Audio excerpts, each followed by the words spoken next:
Hello, Don here. Welcome to Podiatry Practice Mastery. I'm going to be going over the next couple of chapters here in this $1,000,000 Practice Formula, this book. Once again, if you want to get it, you can go to podiatrypracticemastery.com/book and you can kind of download it. So we're going to talk now about being fully supported in the office.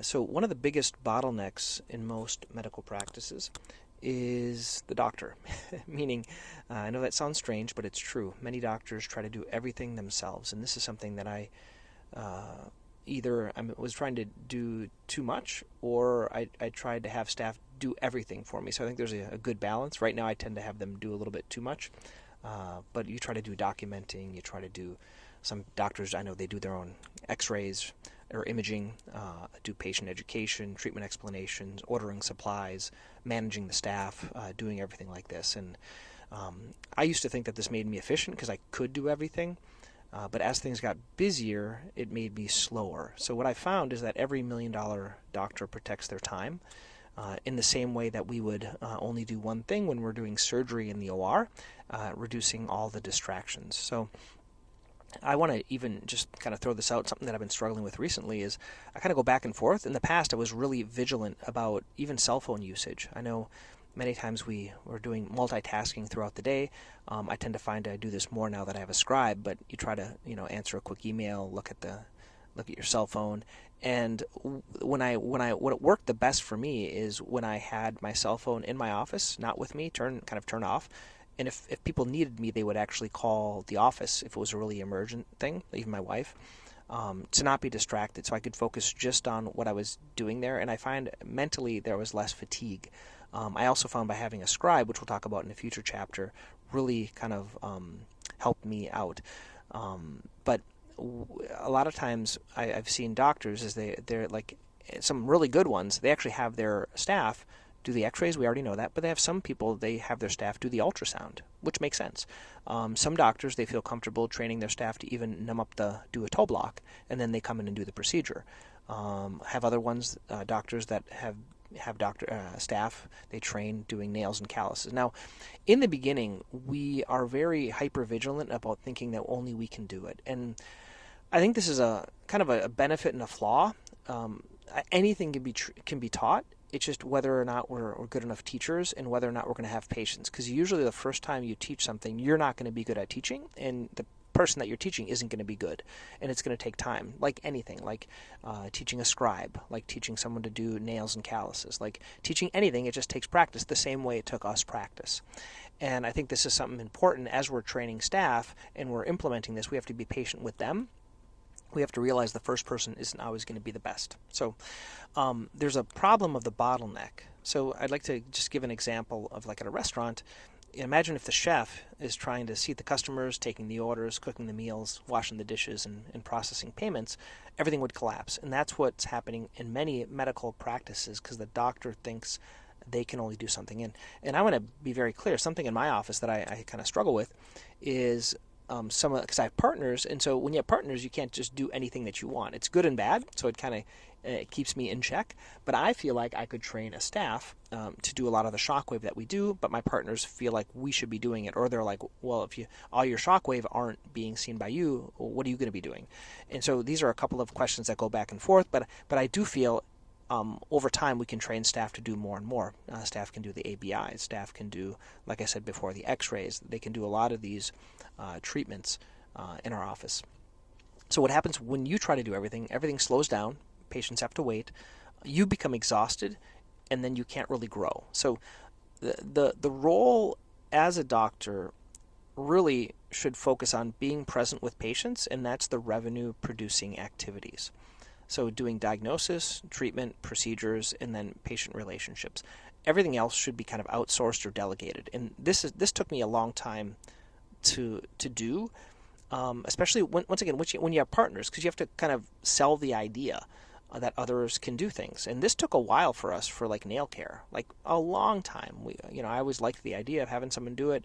We could never find the right person. We hired the first one, then it didn't work, then the second one, and finally it clicked. And we have a really good person, but this was kind of a challenge. Same thing with my Scribe. We'll get to that later. I went through multiple Scribes until I got to the one that really worked for me.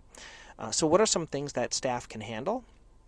And they can do many critical functions, right? So they can document in your charts, whether it is just the HPI or it's the whole note. So my scribe does the whole note, and then I review it, and I'll correct him or have him make just different adjustments.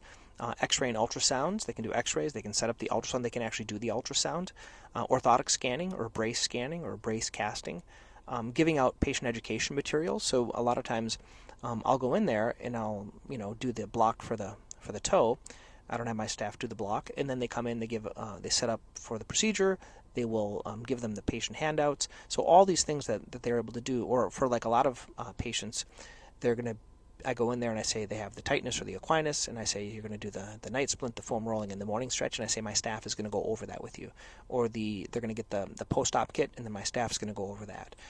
So a lot of these types of, or how to wear the brace, how to take on and off the ankle brace, how to put on the cam boot. So they're doing all this dispensing of all these DME items, preparing, like I said before, for all these procedures, such as whatever it is, Cutenza, in-office flexor tenotomy, or exostectomies, or other types of surgical procedures we're doing in the office. And then finally, the last advancement that we did is having them actually do nails and calluses. Once again, I'm really responsible, so they're just working under me, and you have to have a really high comfort level with them. So I know a lot of doctors say, "Oh, only we can do it," but how many of us use staff to put on Uni boots, for example, and do other types of things, which theoretically, based on, let's say, Medicare, you're supposed to do everything, but using staff makes it a lot easier. So there are also some tasks, I feel, that can be automated, and they really don't need to be done by people. Because the same way we don't like to do certain things, I think there's certain things that staff either don't like to do or are very repetitive and really can be automated. So I think there's work for automation or AI. I want to give you some examples. Within our EMR, we used Athena in the past, and we have ModMed right now. So rescheduling no-show patients. So when patients don't show or they cancel their appointment, this is something that can very easily be automated. A lot of times what we do is the first few days, the staff can call those. But if after one phone call they don't, it falls into this automated tickler that ModMed does. And after 7 days, it falls into another tickler that there's a new app that we have called Bonsai Health, and it will recall those patients that have either canceled or they have to reschedule their appointment. Sometimes no-shows we don't, so within Bonsai Health you can kind of turn on and off what you want patients to come back for. So online scheduling of appointments, I find that kind of gone are the days of patients calling for an appointment. Many of them like to do it online, so you're having a really simple online process. We have both a chatbot on ours, and we also have an online scheduler. Just makes it a lot easier. One of the things that we implemented recently, we have a special button for urgent care. So this shows just all the availability slots for all the doctors. So if someone wants to get in right away, they can do that. They really like that. Also, not just scheduling, but also reminding patients of appointments. This can all be automated. Gone are the days where staff needs to call these patients.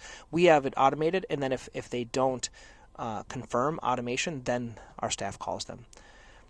So I've talked about recalling patients who haven't been seen in a year or certain diagnoses. So with this Bonsai Health, I think this is going to be a game changer for everyone listening, because what you used to have to do is, and I heard many lectures about this, you would print out, let's say, who hasn't been seen for a certain diagnosis, let's say orthotic follow-ups. You'd print a list who hasn't been seen in a year, and you'd call all them manually. Now there's this little cascade of email and texts that alternates, going for about, I think it's 3 months. Not overwhelming them. It's like 6 messages within 3 months. And this recalls people with a message saying, hey, if there's any issues, give us a call, and puts the booking link, and it tracks all that. And then another thing that can be automated is requesting online reviews. This is a good one. We like Swell. That's the one that we use. We used to use Patient Pop, which was our old website. But both of those are really good. They tend to be a little expensive, but in terms of like how many patients come in, or even if they're referred to you, they're still going to look at your online reviews. And so many patients, they come in because they say, oh yeah, I saw you have a lot of good reviews. And if that's not automated, there's no other way to do it. It has to be automated. You can ask them manually, but it just works much better automation-wise. So these are some of the ways that can give your staff more time back. So my mistake for years, I resisted hiring an additional help or paying for service add-ons. I tended to be a little bit cheap in the beginning. Once again, not just me, but I'm going to blame my partners, because if it's up to me, I'm going to buy everything. But with partners, you have to kind of sell the idea to them. And so these add-ons, what we realized, even recently, we were going to start managing our own Google local ads, right? So Google local ads, you had to, once you turn on the ads, you have to kind of check and rank them. And the issue is that just takes time from a staff, and I find that caused additional stress, and this is something that we could very easily pay someone else to monitor for us. And so this is what we call just a fixed service fee per month. Let's say it's $250 a month to manage it, or whatever it is, and then you can just forget about it and it gets done, versus having something additional task for staff to do. And one of the things that recently we tried to automate, because we had so many phone calls and it was just a lot of wait time, is we did some outsourced phone answering. So there's different services out there that don't have to be in your office, and they tend to be in other countries, and they can answer. Once again, though, you have to train them. You have to have a training system. Not all going to be great. Our first one wasn't good, but the second one was much better. And they can do a lot of different tasks for your office, and this can help the practice. So like offloading stressful things and outsourcing it can be a little bit easier. Why? Because you don't have to pay benefits when they're in other countries. So it reduces the benefit cost of a patient, and someone else can kind of manage them. So what I didn't realize is that many times by not adding these things, we lost a lot of productivity. Most commonly because things weren't consistently done. The biggest benefit, I think, of automation is that it's done perfectly every time, and it doesn't depend on someone making this decision. So when we added the right support staff, the schedule actually became easier and production became better. So what you see in one of the graphics here in this book is the practice efficiency flywheel. So great practices don't grow from marketing alone. They grow from systems that create better outcomes. So really, we have a combination of systems in our office. So we have staff support systems, we have patient education systems, we have treatment plan systems, we have better outcomes, then increases referrals, and then that's the practice growth. So what I'd like you to do is I'd like you to list every task you perform during your patient visit, kind of writing all these down, and then kind of put down like what only you can do, and then what you could give to someone. You might think, oh, but in my practice I can't do that. Well, is it because you can't do it, or is it because you don't know how to train the person, or you don't have the proper staff, or maybe even you're not busy enough? So there's different reasons. If you're not busy enough, you have to get busier. Like the focus isn't on optimization exactly, it's on getting better. And then kind of train the staff to do more and more. And I find a great place to learn and see others doing this would be in someone's practice. So coming to my practice, I'd be happy to have you come visit here. If you're in Massachusetts, you want to come visit. But even going to like an AAPPM meeting, a practice management meeting, you can talk to other doctors that are very good at doing this. So trying to keep on focusing on the highest value activities. There are a couple of doctors that I really admire, and they actually track like their production like to like the hour or how much each actual office room produces for them, and they are like, it's extraordinary. Like I think $200 per visit is good, but they're trying to get up to like $1,000 or more by having staff doing more and more. Like there's some doctors I believe we could get up more if I had staff doing, for example, all my shockwave. Then I could be freed up to see other patients. The problem is I'm not sure if I have the demand for all those patients based on all the shockwave that I'm doing, and so I think we'd have to increase demand, or I could take a day off. Okay, let me go now to, I'm going to do 2 chapters here. I'm going to go to chapter 6 here. This is talking about the $300,000 scribe. And what I mean about that, and I'll get into it, but my revenue greatly increased when I started to use the scribe, and it really reduced my stress. So documentation is one of the biggest hidden drains on a physician's productivity.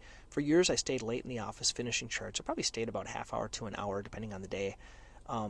I assumed that this was simply part of being a doctor, but over time I realized something important. Every minute I was typing the notes is a minute I wasn't seeing patients, and I wasn't with my family. So normally, let's say a doctor, if you chart 2 hours a day, that's about 10 hours a week, ends up being about 500 hours a year. So let's say 500 hours a year, if you earn 500 per hour, that's about $250,000 in an opportunity cost. And there is a solution. It's using a scribe. So you can either have an in-person scribe, like using one of your own staff to do it, or you can have a virtual scribe. I didn't have enough staff to have them do one. We were just kind of too busy because we tend to have 2 to 3 staff in the back with us, and with 2 doctors, and then 1 staff with 1 doctor, or like 1.5. But I found that the virtual scribe in my pocket tended to work well, and the scribe documents the visit, and I got to focus on patient care. And what happened is I could talk to the patients more. Like, I could be more present with them during their treatment encounter, which was really nice. I wasn't always distracted about ordering ABIs or ordering LFTs or physical therapy order or sending out the referral or even doing the note and making sure the documentation was correct. I could teach that and set that up as templates in my EMR. And even such things as like sending out patient education material, they can do that. They can order EBM for me. They can order MRIs. They can do all these things that I used to have to do. And during the conversation, I can do this. Now, one thing is I've kind of added a caveat is when, let's say they're going to go out for lunch or they can't be there, I can do certain portions of it, but then I can just dictate it. So it's almost like how dictation used to be. I can dictate it and they can do it afterwards. And so this really helped me to move quicker through my schedule. So the economics, I want to talk about economics. Usually, if they're overseas, they're probably going to be about $30,000 a year, about $15 an hour. If they're in-house, they might be a little bit more. But my production kind of increased about $300,000. So it cost about 10% of that. I know not all that came to me, that $300,000 production. So in our office, we do a 30% draw. So the increase for me was like $90,000, and they cost me $30,000. So it's an expense, and I want to explain the way it's done in our office. Since not all of us use scribes, it goes directly into my production amount. So if I produce $300,000 that year, I get that in my pocket. $30,000 or 10% of that goes to my scribe. But I really feel that it's so beneficial. I can do so much more with a scribe, because in the past, if I had to document everything that I was talking about, it took me so much longer. And I feel like my level of office visits went up. I feel like what I talked about went up because it's easier to talk about stuff than it is to document it. A lot of times it takes a lot longer to document. So it's been really one of the best investments for our practice. And so what surprised me, it wasn't just the productivity. And this is something that I find, it's my energy. So I enjoy what I'm doing. I'm enjoying seeing patients because I'm not having to think about what I'm documenting, and I can be much more present. So I want to give you an example. Script. So when I'm with my scribe, I say, my scribe Murali will be documenting the visit, so I can focus completely on being here with you. And I say that he's not AI, and then Murali usually chimes in and says hi. So it's a little little show every time.